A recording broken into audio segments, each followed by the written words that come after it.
છેલ્લા બે સવાલ લીધા હતા, છેલ્લો સવાલ.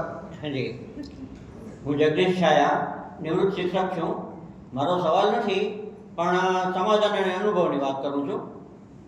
હું રિટાયર થયો ત્યારે મેં મારા પોતાની જાતને એક હુકમ આપ્યો હતો કે હવે ત્યારે માંદા પડવાનું નથી, અને ત્યારથી હું માંદો પડ્યો નથી. 14 વર્ષથી હું દવાખાને ગયો નથી.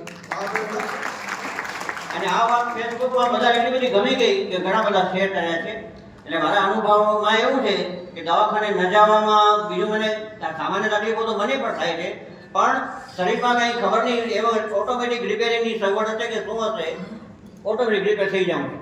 એટલે 14 વર્ષથી દવાખાને નથી ગયો. એ મોટું મારી એક સિદ્ધિ અને અનોખા ડૉક્ટર છે એટલે આ વાત કહી શકું છું. નહીં તો ડૉક્ટરો છે દવાખાને જવું જ જોઈએ. પણ અનોખા ડૉક્ટર છે એને કહે છે કે દવાખાને ઓછો આપણે ઉપયોગ કરવો જોઈએ. માટે સાહેબને મેં જોયા, અને મોજીલા આપણા વસાવા સાહેબ છે, તો એટલે આ વાત હિંમત કરી શક્યો છું. ખૂબ ખૂબ આભાર.